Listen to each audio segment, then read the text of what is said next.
Ted Jones messed with the wrong melon farmers. Ted Jones, I also call him the eighth wonder of the real estate world. Ted Jones, who knows, it could be. Ted Jones? The Ted Jones World Podcast. What's up? Welcome to episode 43 of the Ted Jones World Podcast. I am your host, Ted Jones, and I'm joined alongside the screen over here by the producer, Pat Charmel. Pat, how are you, man? Good. How are you? How are things? Dude, I'm great. I love your enthusiasm. We unfortunately didn't see you last week, man. What are you still volunteering at the hospital? Because that's what I'm saying, man. Are they paying you by now? What's going on? No, just volunteering. No, there's no monetary transactions going on. Right. So you're just spending time at the hospital. What exactly are you doing over there, bro? If you don't mind me asking and putting you on the spot. The hospital that I'm volunteering at basically got hired to test all of the nursing homes in Connecticut, or like 100 nursing homes in Connecticut on a weekly basis, like all their staff and all their residents for COVID. And I'm helping like on the back end, like registering them and getting people into the system and preparing the tests and things like that. So what does an average day look like for you when you're doing this?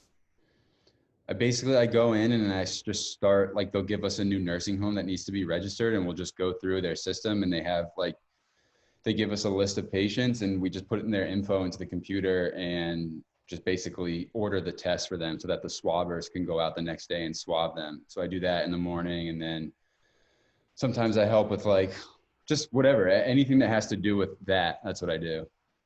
Are you seeing the cases down for the most part, like the test negative? I don't know. I don't get the test. I just order them to get them sent out, but I don't see the results. Right. And these are all in nursing homes, so it's not like these people are out in public anyway. Right. I hear you. Well, that's great, man. Keep doing what you're doing, and you got a big heart, but we all know that. So last week, episode 42 was very exciting. We had Zach Tyler Eisen, the voice of Aang from Avatar: The Last Airbender, on the podcast. The show went #1 on Netflix. Came out right as I love how I said on last week. I was like, right as Corona started.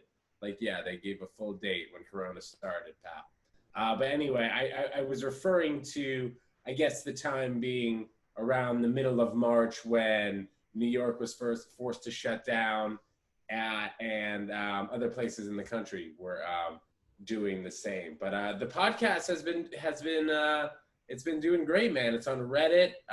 We saw that, and we're excited. We're happy that we got Zach on the podcast. And dude, so this guy actually, he sent me an email. I wanna read you the email.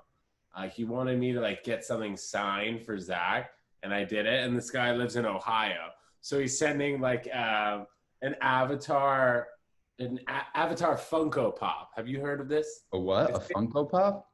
Funko Pop, dude. So it's basically Zach in Aang, maybe a 4-inch version of Aang. Oh, yeah. And it's like a bobblehead or something. And the guy's sending it to me from Ohio.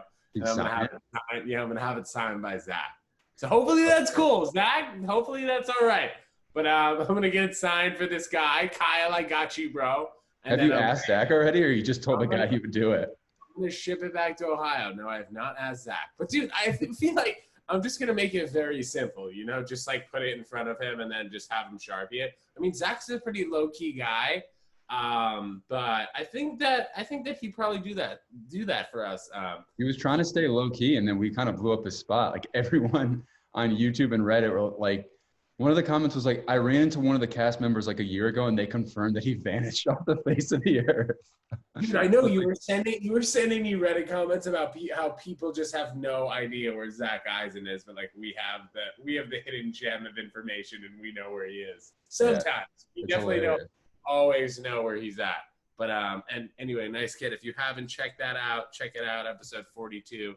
Welcome via Spotify, Apple Podcast, YouTube.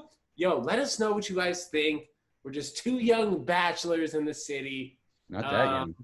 No, yeah, dude, we're not in the city really right now. And actually, I'm in the studio, as you can tell. Maybe you can tell by my nice exposed brick, dude. That's how you show off when you have an apartment in New York City. You're like, oh yeah, you know, it's in Chelsea, exposed brick. You know, not doorman, but I got a great deal, yada yada. So here's the exposed brick, Pat. There it is. Big right flex, behind it. real big flex. Real big flex, dude. So walking around New York, and we're killing COVID, man. We are really doing well. You know, for the most part, I'd say 98% of the people that I walk by have a mask situation going on, whether it's like on their wrist, whether it's on their chin, or whether it's actually on their face. And for the most part, when people are outside and like walking on these empty streets, because like people are not really bouncing around. Like it's fine to have your mask on your chin. Like you don't need to be worried about like transmitting the virus when you're the only person on the street. And also wearing that mask, it gets tough, man, when you're walking in like the humidity out here. The worst part is your ears. Like your ears start to hurt when you wear it all day. Yeah. Like and tugging on your ear. Yeah. And also I feel like I'm still wearing it, you know, like going out the whole day and wearing it for like 6 hours. And then you still feel like it's like hanging onto your ears. It's crazy, man. It's like a new thing now. If you leave the apartment, you know, you got to bring the wallet, keys, phone, Mask. and now a mask. Yeah. Right? Just another thing to remember. What kind of mask are you rocking with right now? I don't know if I have any around here. Just like the white like KN95 mask that you can like buy anywhere now. That's how much are those? Do you know? They're usually around $5, sometimes like $3-4. Right. I feel like these masks are getting expensive. Like the surgical mask in a pack of 10 at Dwayne Reed. $20. Is that how much it was? I know at like the bodegas, if you get a pack of like 10, they're like $18 or something. It's like not cheap. It's not cheap. It's more than $1 a mask. No, absolutely not. And they say you're supposed to dispose of your mask like every day after using it. Forget about it. If you're providing me masks and paying for the mask or sponsoring me, actually, Pat, that could be a good idea. I usually wear them twice. Like the KN95 ones, I'll use it. I'll like leave it in my car overnight, and then I'll use it again the next day and then toss it. So I'll use it twice. Well, maybe if we could get a sponsorship going, then, you know, we won't have to work. I don't think there's any like actual brands other than 3M that actually make them. The other ones are just like knockoff that are coming from China. Go figure. Yeah, but I mean, for the most part, I'm seeing like street vendors also, like the people who usually sell winter hats and scarves and such. I think they're adding that to like the repertoire. But like, I mean, excuse me, they're not selling that right now. They're selling sunglasses and masks. Yeah. So I think just, you know, being able to get a $1 mask on the street, a nice little fabric, that could be the move. But I don't know. I definitely need to figure out what I'm going to do in terms of investing in a mask situation. Cause like, I don't want to be washing it all the time. Well, if you have a washer dryer, I guess, well, yeah. I mean, depending on where you're staying, if you're out. That's the luxury I don't have, man. Yeah. I was going to say, well, if you're still out on Long Island, then you'll be fine. But if you're in the city, just throwing it and like, I guess you could just like wash it with soap and water in the sink. Yeah. Right. But then you need a dryer. I guess. But anyway, it's going to be the new reality, I suppose. But people are getting like more comfortable with it. But, you know, I want to stress that anyone listening or watching, if you're ever uncomfortable with a situation, like you don't want to be around a big group of people, whether it's COVID related or whether it's not, or you just don't want to hang out with that group of people, don't ever feel guilty and to saying no. You know what I'm saying, Pat? What do you mean? So July 4th this weekend, I guess there are a number of things to do, but I don't feel comfortable going to a gathering with 14 people. I hear what you're saying. You know what I mean? So like, it's definitely a different time. While yes, I understand New York is beating it, you know what I'm saying? Like beating the virus. I don't know, man. It's still not just like do whatever you please. I don't know. It's a situation where I'd say, and you don't really need an excuse. You can still say no and stay in your apartment. And also, dude, it's very hard to get food in New York City now if you're not getting groceries. Why? Like, for example, today when I went out, I couldn't go to any. I couldn't go to any lunch place and walk inside and order something unless it was like a quote mom and pop's place. And by mom and pop's, I mean like a place that was like a deli that wasn't really operating. Yeah, I thought like the fast casual dining, though, like I thought those were supposed to be open, but when I went, and this was like I don't know, 3 weeks ago maybe, I went to my apartment to grab some stuff, and like Kava and all those places, like they weren't open during the day. Yeah, Like you couldn't go in and get food. I guess you could like Grubhub it or whatever, but you couldn't go in and order, which didn't make any sense to me. yeah, you can do the pickup. So you just order it on the app, and then you have to wait like 20 minutes and then pick it up. So like, But Kava wasn't even open to pickup. Like the lights were off. They're like nothing was there. it was open now. This place, Oh, okay. Cobb, that Pat and I love. There's one, I guess, by his apartment in Soho. It's like a Mediterranean bowl situation, and that place for lunch used to be so packed pre-COVID. I can only imagine they were swimming in money. I'm sure during the lunch hours the past year and a half, and now it's just different, especially for the rest of the year. Sucks, man. No Yeah. more Kava. What are we gonna do? For right now? So Pat, I'm back in the studio, man. You're not here, unfortunately. I've got shorts on, but you know it's pretty casual over here.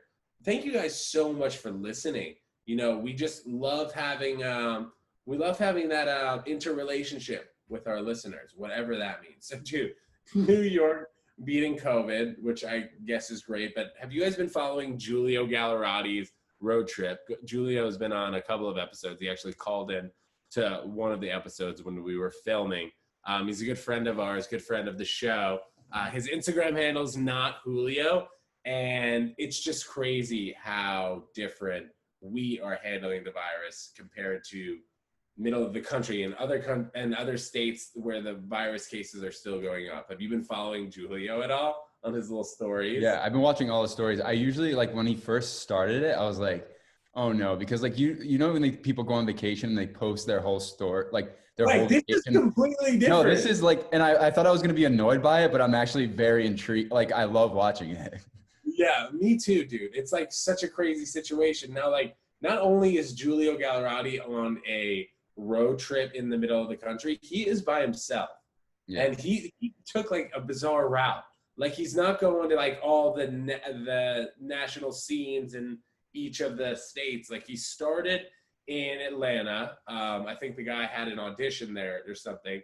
And then has just been driving through like Mississippi, was hitting Kansas, and then is looping back up. And then he's meeting his girlfriend in Chicago. But like the guy is doing like 7.5 hours of driving a day. I cannot do that.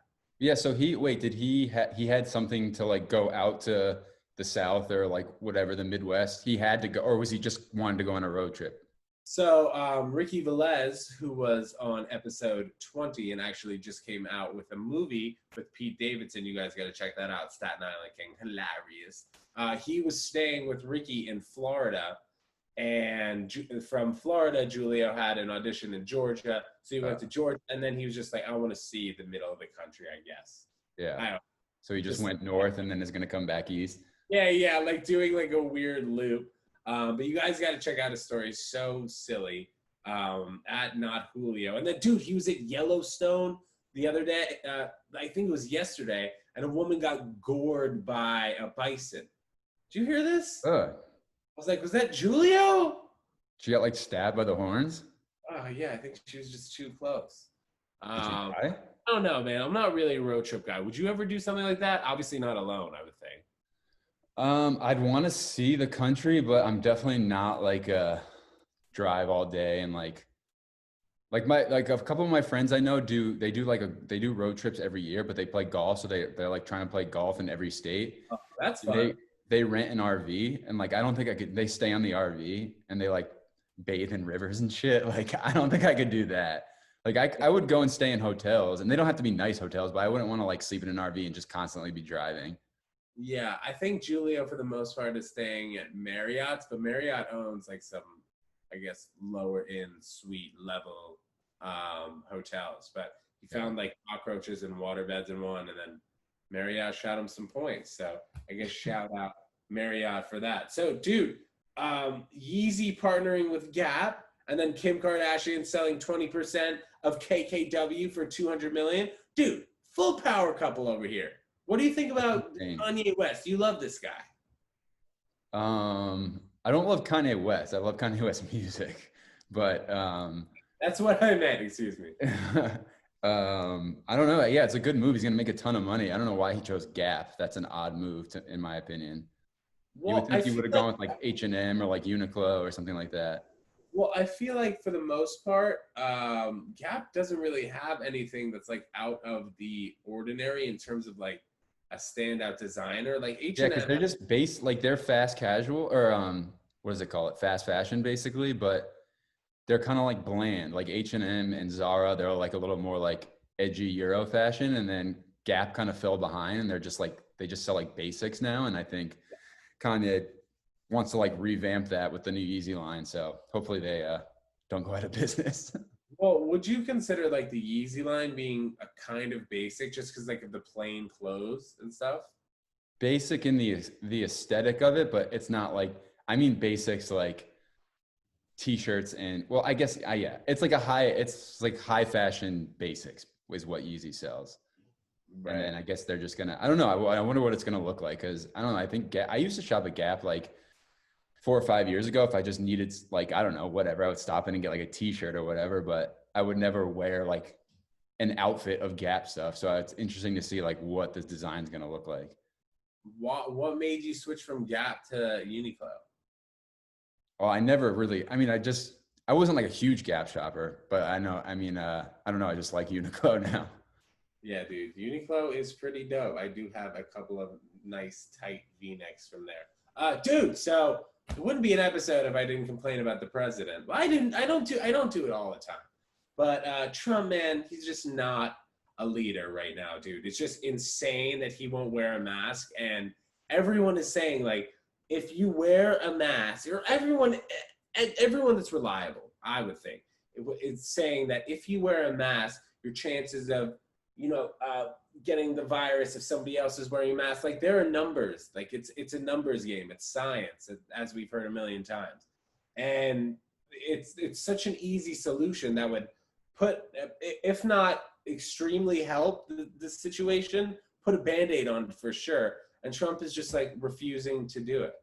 I don't understand why. Like, why is he dying on that hill so hard that he doesn't want to wear? I don't understand like why he refuses to wear one.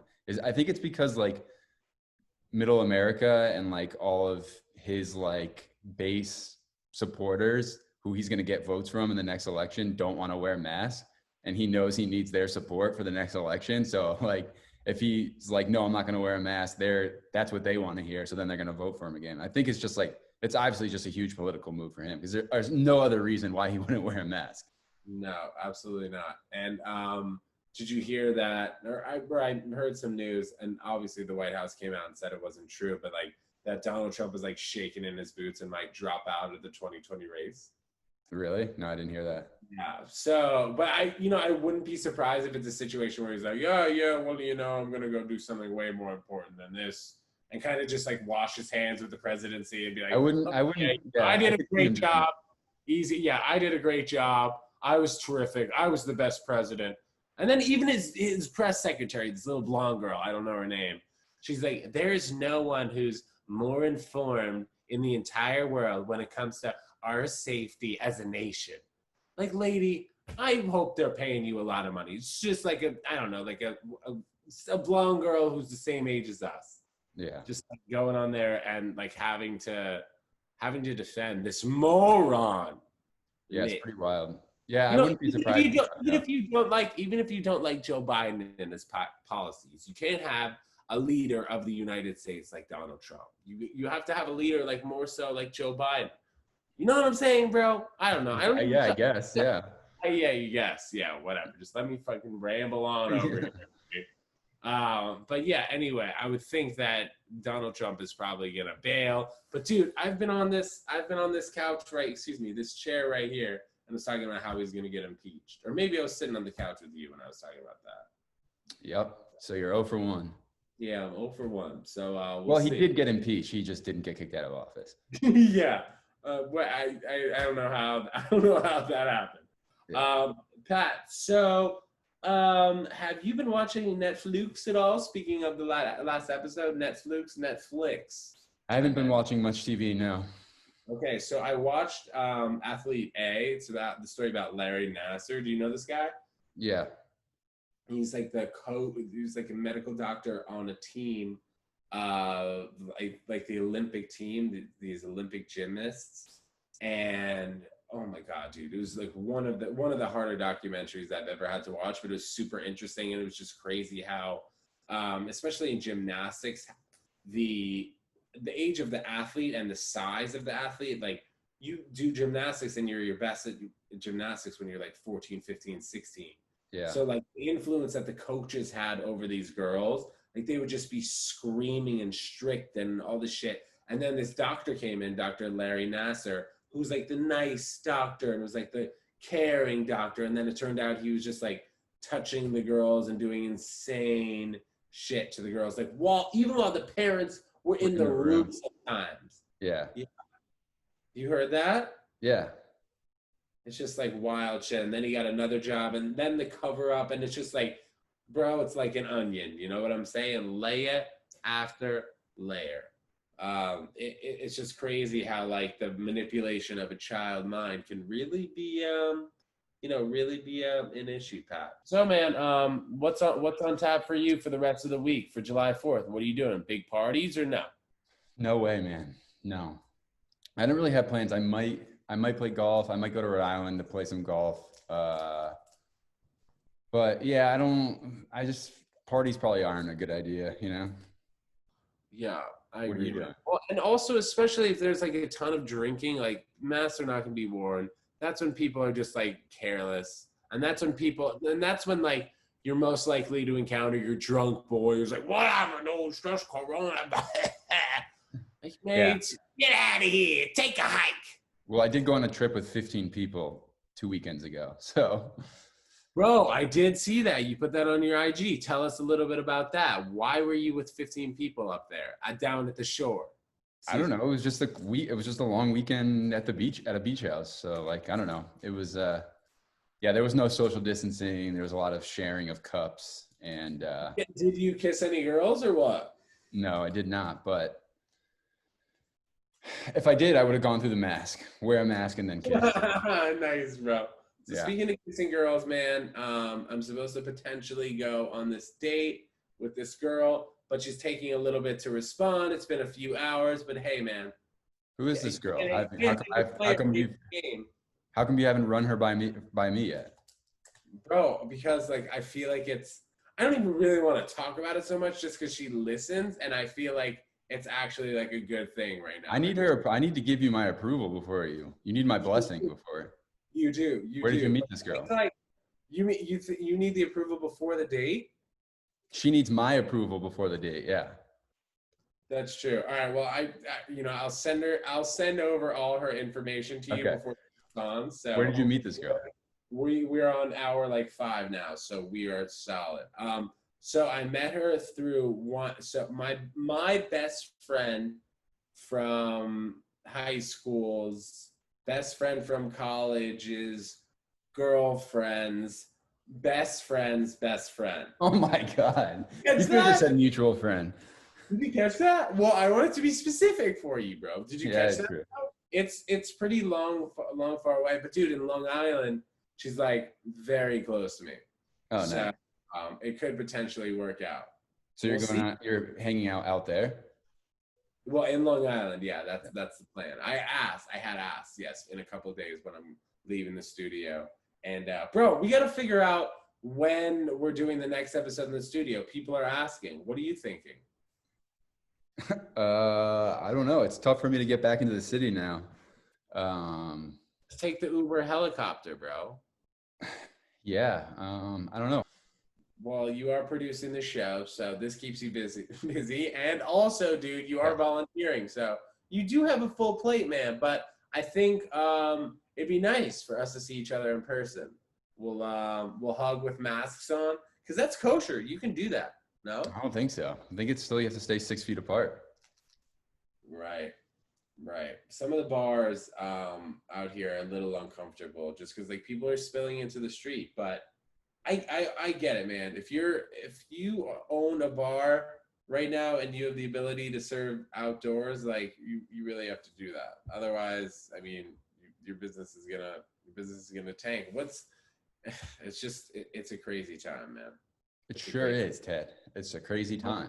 Ted Jones World, episode 43. Producer Pat joining us. Pat, that was a lovely little chop sesh we just had. Excuse me. Spotify, Apple Podcasts, YouTube. We'll be back in the studio together soon. Don't forget, Ted Jones World. Peace!